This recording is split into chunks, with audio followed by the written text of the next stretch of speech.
السلام علیکم ورحمۃ اللہ وبرکاتہ۔ آج جس ٹاپک پر ہم بات کریں گے وہ ہے وعدہ خلافی، یعنی جھوٹا وعدہ۔ وعدہ خلافی کی شرعی طور پر کیا تعریف ہے، آئے پہلے یہ سنتے ہیں۔ وعدہ کرتے وقت ہی نیت یہ ہو کہ جو کہہ رہا ہوں وہ نہیں کروں گا تو یہ وعدہ خلافی ہے۔ وعدہ خلافی کی چند مثالیں: کسی شخص سے مقررہ وقت آنے کا وعدہ کیا لیکن دل میں یہ نیت ہے کہ نہیں آؤں گا، یہ وعدہ خلافی ہے۔ وعدہ کیا کہ فلاں تاریخ کو تمہیں رقم ادا کروں گا لیکن دل میں ہے کہ نہیں کروں گا، یہ بھی وعدہ خلافی ہے۔ وعدہ خلافی کے متعلق مختلف احکام۔ نمبر 1، وعدہ خلافی یعنی پورا نہ کرنے کی نیت سے وعدہ کرنا جان بوجھ کر جھوٹ بولنا اور حرام کام ہے۔ نمبر 2، اس نیت سے وعدہ کیا کہ اس کو پورا کروں گا تو ایسا وعدہ کرنا جائز ہے اور اس کو پورا کرنا مستحب ہے۔ نمبر 3، جب وعدہ کو کسی چیز کے حاصل ہونے یا حاصل نہ ہونے کے ساتھ معلق کیا گیا ہو تو جب وہ شرط پائی جائے گی وعدہ پورا کرنا لازم ہوگا۔ مثلا کسی سے کہا کہ یہ چیز فلاں شخص کو بیچ دو، اگر اس نے قیمت ادا کی، اس نے اگر قیمت نہ ادا کی تو میں ادا کروں گا، پھر خریدار نے قیمت ادا نہیں کی تو اب اس پر قیمت ادا کرنا لازم ہے۔ جس نے کہا تھا کہ میں ادا کروں گا، اب اس پر اس قیمت کا ادا کرنا لازم ہے۔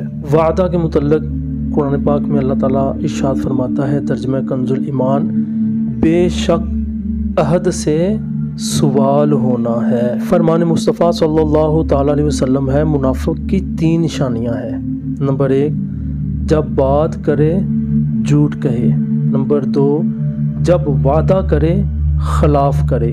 نمبر 3، اور جب اس کے پاس امانت رکھی جائے خیانت کرے۔ وعدہ خلافی کے گناہ میں مبتلا ہونے کے بعض اسباب آپ کے میں گوش گزار کرنے لگا ہوں، یعنی کن وجوہات پہ بندہ وعدہ خلافی کرتا ہے۔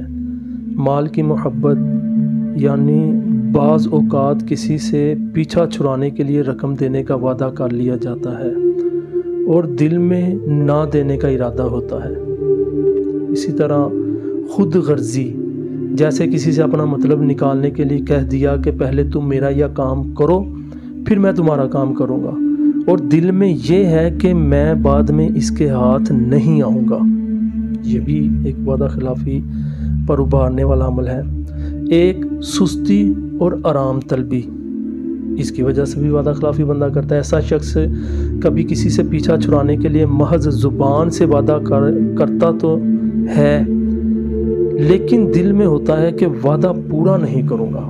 اب اس وعدہ خلافی کے گناہ سے محفوظ رہنے کے لیے ہمیں کیا کرنا چاہیے؟ آخرت کو کثرت سے یاد کیجیے تاکہ دنیا اور اس کے ساز و سامان کی محبت دل سے نکلے اور لوگوں کے حقوق ادا کرنے کا ذہن بنے۔